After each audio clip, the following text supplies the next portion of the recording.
तो फिल्म की शुरुआत अफ्रीका के जंगल से होती है, जहाँ की नदी में हम गैबी और उसके साथी को देखते हैं। ये दोनों रेंजर्स हैं। ये लोग जंगल में अपना मिशन करने के लिए आए थे और जल्द ही इन्हें मिशन कंप्लीट करके यहाँ से जाना। गैबी अपनी ड्रोन कैमरा से जंगल में आसपास नजर रख रही थी और एकदम से उसके ड्रोन कैमरा की किसी के साथ टक्कर हो जाती है और उसका ड्रोन गिर जाता। गैबी कहती है कि मुझे अपना ड्रोन वापस लेना है। वो 2 किलोमीटर ही दूर गिरा होगा। हालांकि उसका साथी उसे वार्न भी करता है कि इस जंगल से कोई भी बचकर कभी वापस नहीं आया।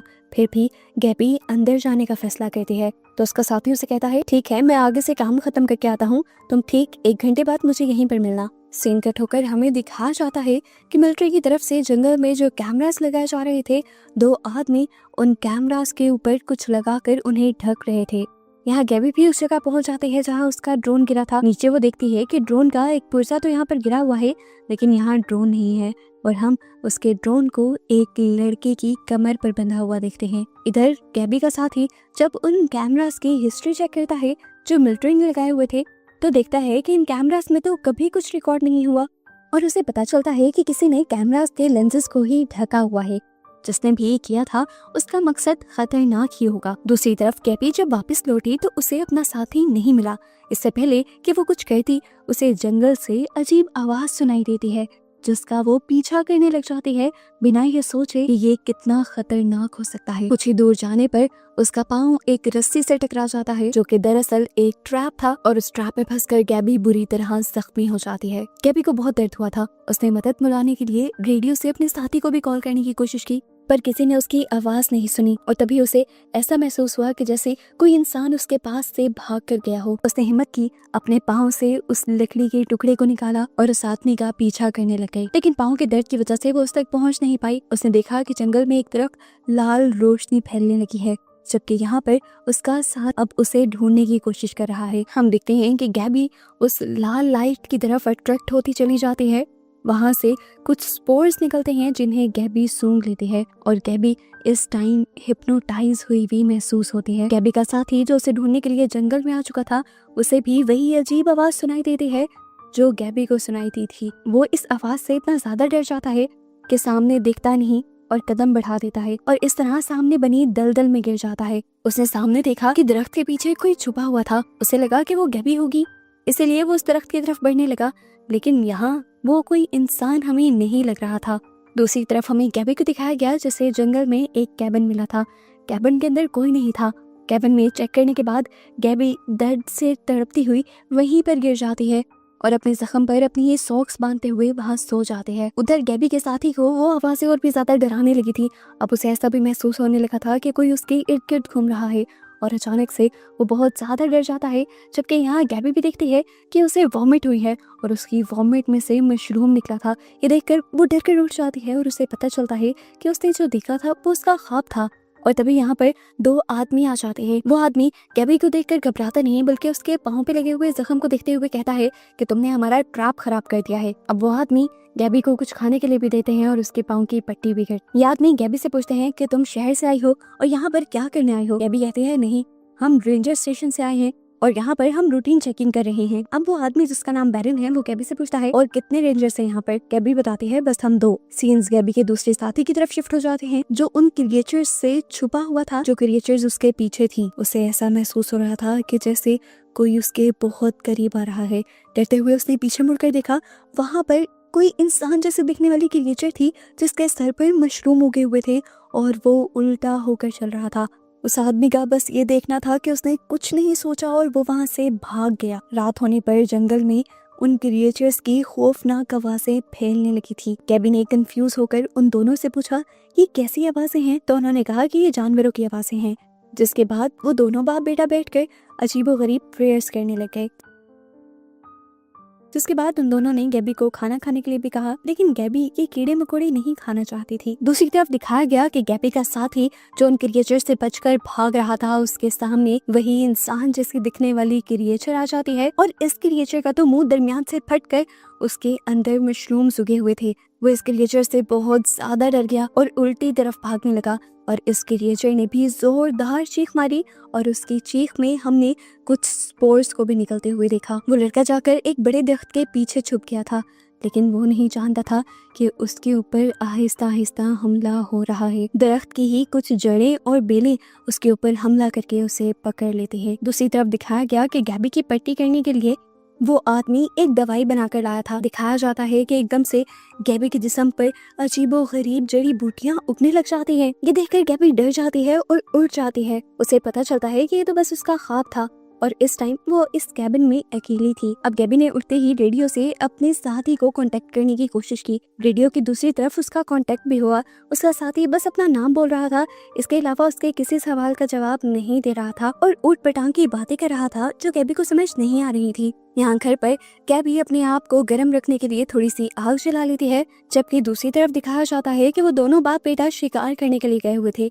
शिकार करने के बाद वो उसका खून अपने बेटे के जिस्म पे लगा देता है और फिर दोनों मिलकर मदर नेचर से माफी मांगते हैं इस शिकार को मारने के लिए। सीन कट होकर अब हम गैबी के साथी की मरी हुई लाश को देखते हैं। उसके पूरे जिस्म पर बिल्कुल उसी तरह जड़ी बूटियां और मशरूम उग रहे थे जैसे गैबी ने अपने ख्वाब में अपने जिस्म पर उगते हुए देखे थे। रात को गैबी को दोबारा वही डरावना ख्वाब आता है जिसमें वो देखती है कि पौधों की जड़ें बढ़ते हुए उसके मुंह के अंदर जा रही हैं। इससे पहले कि कुछ होता, गैबी को वो आदमी जगा देता है। वो उसे बताता है कि कुछ क्रिएचर्स उनके कैबिन के बाहर हैं और उसे बिल्कुल खामोश रहना है क्योंकि ये क्रिएचर्स देख नहीं सकती और उनकी आवाजों से ही उनकी तरफ अट्रैक्ट होती हैं। गैबी हाँ में सर हिला देती है और इतनी ही देर में वो क्रिएचर्स दरवाजा तोड़कर अंदर आ जाते हैं जिनसे ये दोनों बाप बेटा लड़ने लग गए थे।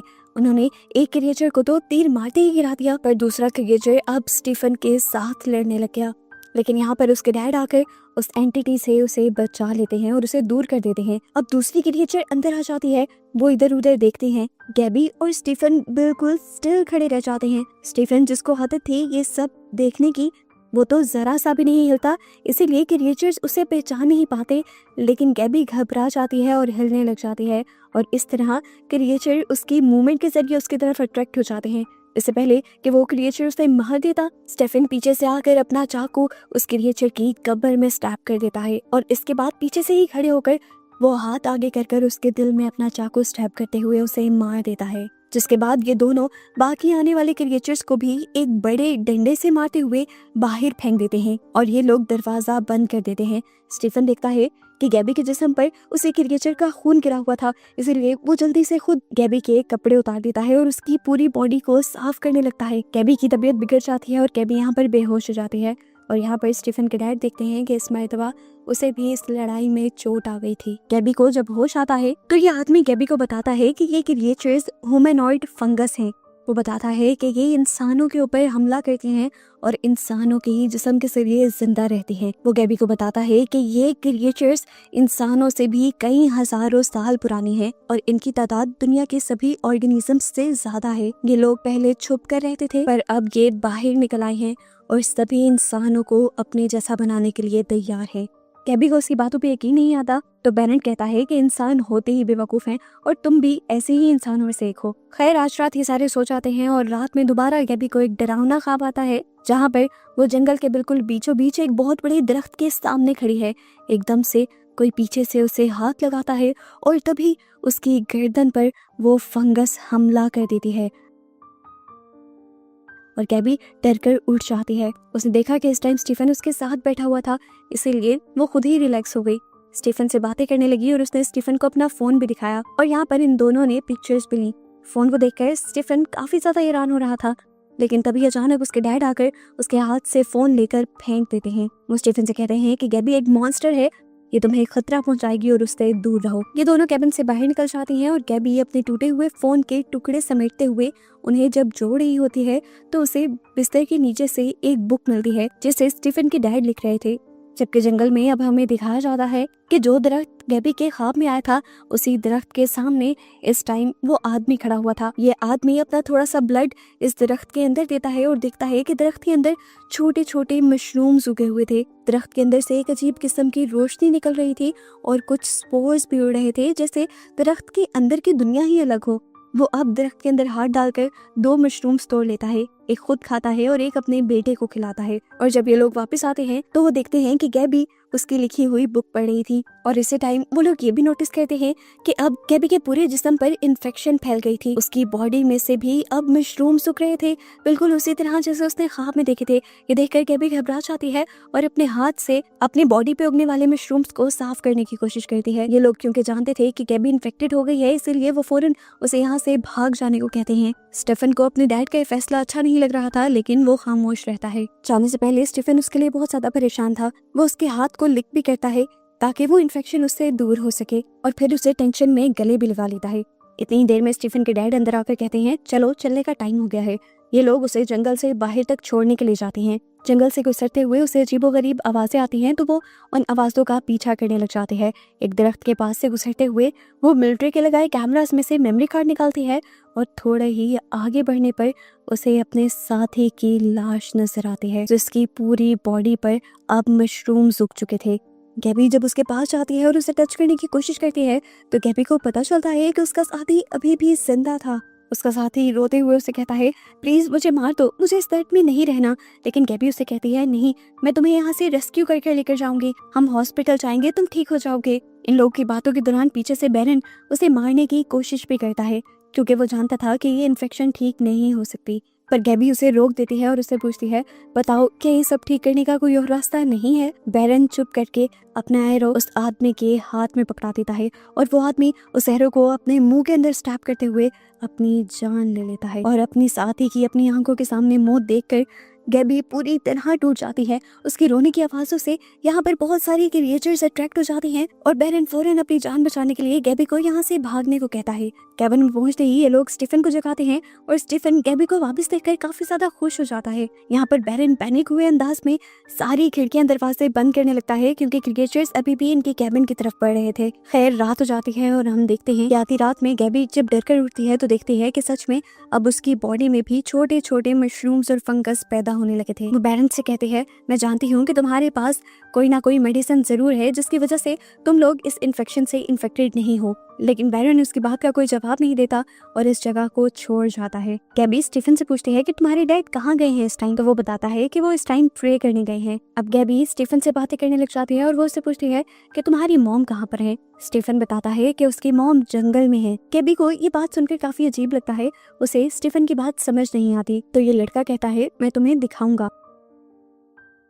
ये लोग बातें करते हैं और गैबी स्टीफन को मनाती है कि तुम मेरे साथ बाहर की दुनिया में चलो, मैं तुम्हें एक रेंजर बना दूंगी और वहाँ की जिंदगी यहाँ से बहुत बेहतर होगी। तब स्टीफन उससे कहता है, नहीं, मैं नहीं जाऊंगा, क्योंकि मेरे डैड कहते हैं कि एक दिन हम सब मर जाएंगे और वो दिन बहुत जल्दी आ जाएगा। सीन कट होकर हम स्टीफन के डैड को देखते हैं, जो उसी दरख्त के सामने बैठा प्रेयर से कर रहा था कि एकदम से उस दरख्त के पीछे रेड लाइट निकलने लगती है और वो घबरा कर घर आ जाता है। घर आने पर भी उसके चेहरे के रंग उड़े हुए थे और वो बहुत ज्यादा डरा हुआ दिख रहा था। अगले सुबह होते ही वो आदमी स्टीफन को लेकर उस दरख्त के सामने जाता है और अपना रोज वाला रिचुअल करता है।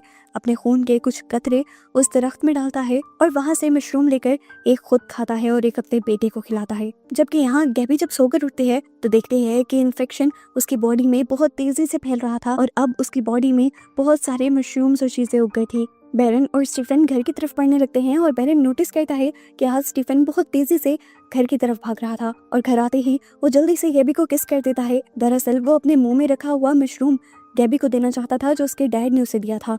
गैबी समझ जाती है कि ये वही दवाई है जिससे इन्फेक्शन नहीं फैलता। वो ये खा लेती है और इतने में ही बैरन आ जाता है। बैरन सब कुछ समझ भी चुका था, लेकिन वो उनको कुछ नहीं कहता और गैबी से कहता है कि अब तुम्हारा जाने का वक्त हो चुका है। गैबी जब ये नोटिस करती है कि उस मशरूम ने काम दिखाया था और उसकी इन्फेक्शन एकदम से कम हो गई थी, तो गैबी उससे कहती है कि मैं यही रुकना चाहती हूँ। गैबी ने ये फैसला अपने आप को ठीक करने के लिए लिया था, क्योंकि वो जानती थी कि शहर में इस बीमारी का कोई इलाज नहीं। स्टीफन इस खबर से खुश हो जाता है और वो गैबी को जंगल में रहने के तरीके सिखाने लगता है, शिकार करना सिखाता है और साथ ही साथ तीर चलाना भी सिखाता है। काफी दिन यूं ही गुजर जाते हैं और ये दोनों एक दूसरे के साथ अच्छा वक्त गुजारते हैं। वो अब गैबी को लेकर उस ट्री के पास भी जाता है जिसकी ये लोग पूजा किया करते थे। गैबी हैरान थी कि ये वही ट्री था जो उसने अपने ख्वाब में देखा था। अब घर आकर गैबी उन आदमियों से कहती है कि मैं आप लोगों के रिलीजन का हिस्सा बनना चाहती हूँ। ये सुनकर एक मर्तबा के लिए तो बैरन को गुस्सा आता है, लेकिन फिर वो उसकी बात मान जाते हैं और रात को दोनों बाप बेटा बैठकर एक रिचुअल की तैयारी करते हैं। ये लोग एक जानवर का खून रात में सबसे पहले गैबी के मुंह पर लगाते हैं और फिर बैरन किसी चीज की राख को गैबी के मुंह पर उड़ा देता है और ये होते ही गैबी जैसे किसी दूसरी दुनिया में चली जाती है। वो देखती है कि इस टाइम वो एक झील के पास लेटी हुई थी और वो भी बिना कपड़ों के। एकदम से वो देखती है कि पीछे नदी में से एक लड़का निकल कर आता है। ये लड़का स्टीफन था और इस टाइम वो भी बिना कपड़ों के था। ये लोग यहाँ पर एक साथ कुछ वक्त गुजारते हैं और एकदम से गैबी किसी दूसरी दुनिया में पहुंच जाती है। वो देखती है कि इस टाइम वो उसी दरख्त के सामने थी जो उसने जंगल में देखा था और इस दरख्त के सामने उसे बहुत सारे अजीबोगरीब विजन्स आते हैं। जैसे वो देखती है कि स्टीफन के मुंह के अंदर किसी ने तीर मारकर उसे मार दिया है और गैबी की अपनी भी जान को खतरा है। इस टाइम वो डर कर रुक जाती है और देखती है कि दोनों बाप बेटा उसके पास बैठे हुए थे और उससे पूछ रहे थे कि तुमने ख्वाब में क्या देखा। इससे पहले कि वो कुछ इन्हें बताती, एकदम से उसे दोबारा होश आ जाता है और उसे पता चलता है कि पिछला भी सीन उसके ख्वाब का ही एक हिस्सा था। उसे जब असली दुनिया में होश आता है तो ये लोग दोबारा उससे सेम ही सवाल करते हैं कि तुम्हें क्या हुआ था और तुम इस टाइम कहाँ पर थी। गैबी बताती है कि मैं ख्वाबों की दुनिया में थी और मुझे लगा कि जैसे मैंने वहाँ पर महीनों गुजारे हैं, लेकिन बैरन बताता है कि बस तुम पिछले 4 घंटे से ही बेहोश हो। वो बताती है कि उसने ख्वाब में उस दरख्त को बोलते हुए देखा है। वो दरख्त एक मॉन्स्टर है। बैरन पूछता है तो आखिर वो दरख्त चाहता क्या है। गैबी बताती है कि वो तुम्हारे बेटे की जिंदगी चाहती है, उसका सैक्रिफाइस चाहती है। ये सुनकर बैरन डर जाता है और वो फौरन उस दरख्त के पास जाकर प्रे करने लगता है, उससे माफिया मांगने लग जाता है। यहाँ पर वक्त गुजरता है और हम देखते हैं कि गैबी और स्टीफन की दोस्ती और भी ज्यादा बढ़ चुकी थी। ये लोग एक साथ में खेलते हैं, हंसते हैं और यहाँ बैरन कंफ्यूज रहता है क्योंकि उसे एक बहुत बड़ा फैसला करना था। अगली सुबह होते ही सूरज निकलने से पहले बैरन उस दरख्त के सामने प्रे करने के लिए चला जाता है और इसी टाइम पर गैबी और स्टीफन इस झोंपड़ी से भागने की तैयारी करने लग जाते हैं, जिसका प्लान इन्होंने पहले ही बना लिया था। इससे पहले कि वो लोग यहाँ से निकल जाते, बैरन उनके सामने आ जाता है और वो अपने बेटे से पूछता है कि क्या कमी रह गई थी, तुम मुझे छोड़कर क्यों जाना चाहते हो, जबकि मैंने पूरी जिंदगी तुम्हें प्रोटेक्ट किया, तुम्हें तुम्हारी माँ और बाप दोनों बनकर पाला। तुम जिस दुनिया में जाने वाले हो उस दुनिया में तुम एक रेस का हिस्सा बनकर रह जाओगे। तुम्हें बिना मकसद, बिना फायदे के कुछ भी नहीं मिलेगा और तुम्हें उन चीजों की आदत पड़ जाएगी। वो दुनिया तुम्हारे लिए ठीक नहीं। स्टीफन ये सारी बातें सुनने के बावजूद भी गैबी के साथ जाना चाहता था, पर आखिर में बैरन अब ब्लैकमेलिंग शुरू कर देता है और कहता है ठीक है जाओ, तुम भी जाना चाहते हो ना, पहले मुझे तुम्हारी मॉम छोड़ गई और अब तुम भी छोड़ जाओ। बस ये उसका कहना था कि स्टीफन इमोशनल हो गया और उसने अपने डैड के साथ रहने का फैसला कर लिया। इनकी बातों के दौरान गैबी बोलती है मैं जानती हूँ कि तुमने ही तुम्हारी वाइफ को मारा है, पर वो आदमी कहता है नहीं, उसने खुद अपनी जान लेने का फैसला किया था क्योंकि वो चाहती थी कि उसका बेटा जिंदा रह सके। अब ये दोनों बाप बेटा अपने घर की तरफ बढ़ जाते हैं और गैबी अपने रास्ते की तरफ चल पड़ती है। काफी देर चलने के बाद उसे कुछ अजीब महसूस होता है और वो भागकर दोबारा उनके कैबिन की तरफ जाने की कोशिश करती है। इधर बैरन स्टीफन को लेकर उस दरख्त के सामने जाने लगता है।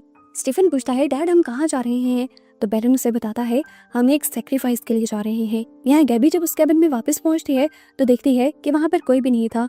वो यहाँ से अपना बो एंड एरो उठा लेती है जो स्टीफन ने उसे बना कर दिया था। यहाँ रास्ते में स्टीफन बैरन से पूछता है किस चीज का सेक्रीफाइस देंगे, हमारे पास तो कुछ है भी नहीं। तो बैरन उससे कहता है घबराओ नहीं, गॉड हमें सेक्रीफाइस करने के लिए कुछ दे भी देंगे। हम देखते हैं कि गैबी भी इन दोनों का पीछा करती है क्योंकि जो कुछ हो रहा है उसे गैबी समझ चुकी है। अब रास्ते में गैबी के एक ह्यूमनॉइड फंगस आ जाता है जो गैबी की मूवमेंट को नोटिस कर लेता है और गैबी उसे देखकर दरख्त के पीछे छुप जाती है। यहाँ दरख्त के पास पहुँचने पर फाइनली बैरन अपने बेटे को यह बता भी देता है कि गॉड ने तुम्हें चुना है सेक्रीफाइस के लिए। ये कहते ही वो उसकी कमर पर हमला कर देता है और अपने आप को बचाने के लिए स्टीफन नीचे गिर जाता है। यहाँ पर गैबी जो फौरन स्टीफन के पास पहुंचना चाहती थी वो उस ह्यूमनॉइड फंगस के ऊपर पहले तीर से हमला करके उसे मार देती है और उसके बाद दोबारा उस दरख्त की तरफ बढ़ने लगती है। यहाँ पर स्टीफन अपनी जान बचाने के लिए यहाँ से भागना चाहता था लेकिन बैरन ने उसे जबरदस्ती पकड़ लिया था और अब ये दरख्त की जड़ें उसके हाथों को भी बांधने लगी थी। गैबी भी सही वक्त पर पहुंच जाती है लेकिन वो स्टीफन तक नहीं पहुंच पाती क्योंकि दरख्त की शाखें उसे भी किसी ट्रैप की तरह पकड़ लेती हैं। गैबी इन शाखों में से भी अपने आप को निकाल लेती है और जल्दी से बैरन के ऊपर एक एरो से शूट करती है। इस हमले से बैरन ज्यादा जख्मी नहीं होता और वो गैबी के ऊपर ही हमला करता है जिसकी वजह से गैबी नीचे गिरकर बेहोश हो जाती है। और इससे पहले कि बैरन गैबी को पूरी तरह मार देता उसे बचाने के लिए पीछे से स्टीफन अपने ही डैड के ऊपर हमला कर देता है। यहाँ गैबी के मुंह के ऊपर अब एक ह्यूमनॉइड फंगस आ गया था जो उसके ऊपर हमला करने ही वाला था कि तभी स्टीफन ने दोबारा आकर गैबी की जान बचाई। स्टीफन जब इन ह्यूमनॉइड फंगस से लड़ रहा था तब बैरन गैबी को बालों से पकड़कर घसीटते हुए यहाँ से ले जाने लगता है। कैबी को दरख्त के सामने लिटाकर वो कुल्हाड़ी से उसके ऊपर हमला करने ही वाला था कि पीछे से कोई उसके ऊपर हमला कर चुका था। फ्लैशबैक में कुछ मिनट पहले के सीन्स दिखाए जाते हैं जब स्टीफन उन क्रिएचर्स से लड़कर बहुत ही बहादुरी से उन क्रिएचर्स को मारने में कामयाब हो जाता है और भागते हुए गैबी तक पहुंचता है, जहां वो दिखता है कि उसके डैड गैबी को मारने वाले हैं। इसीलिए वो फौरन पीछे से अपने डैड के ऊपर अपने एरो से हमला कर देता है।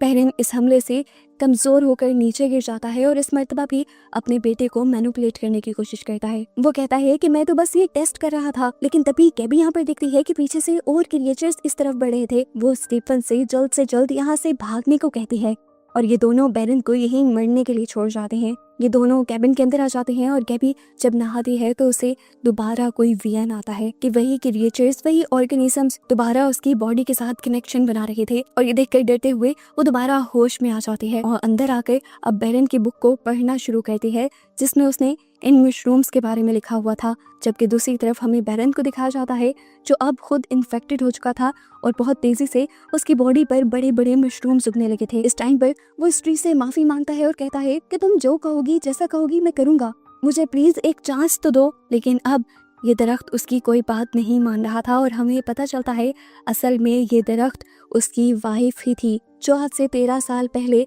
इस बड़ी सी क्रिएचर में बदल गई थी। आज उसकी वाइफ उसे वो मशरूम नहीं देती जिससे वो इन्फेक्शन कंट्रोल हो सकती थी और इस तरह बेरन पूरी तरह इन्फेक्टेड होकर उसी ह्यूमनॉइड क्रिएचर में बदल जाता है। सीन कट होकर हमें घर के अंदर गैबी को दिखाया जाता है जिसकी पूरी बॉडी भी अब फंगस में बदल गई थी। इन्फेक्शन उसकी बॉडी में बुरी तरह फैल गया था और वो अब आहिस्ता आहिस्ता मर रही थी। मरने से पहले गैबी स्टीफन से कहती है कि तुम हंसती दुनिया में चले जाओ, लेकिन वो उसे छोड़कर नहीं जाना चाहता था। कुछ दिन गुजर जाते हैं, इन्फेक्शन इतनी ज्यादा बढ़ जाती है कि गैबी का जिंदा रहना भी मुश्किल हो जाता है और वो इस दर्द से छुटकारा पाने के लिए स्टीफन से कहती है कि मुझे मार दो। उसकी तकलीफ को देखते हुए आखिर स्टीफन को भी उसे मारना पड़ता है। दिल पे हाथ रखकर अपने चाकू से उसको स्टैब करते हुए मार देता है और अब वो इस जंगल की दुनिया में अकेला रह जाता है। वो जानता था कि वो यहाँ पर अकेला तो नहीं रह सकता, इसीलिए वो भी बाहर की दुनिया में जाने का डिसाइड करता है। मूवी के पोस्ट क्रेडिट सीन में हम स्टीफन को एक होटल पर खाना खाते हुए देखते हैं और जो खाना वो छोड़कर जाता है हम देखते हैं कि उस खाने में फौरन फंगस लग जाते हैं। यानी दरअसल वो भी इन्फेक्टेड था और बस यही सब दिखाते हुए ये मूवी यहाँ खत्म हो जाती है।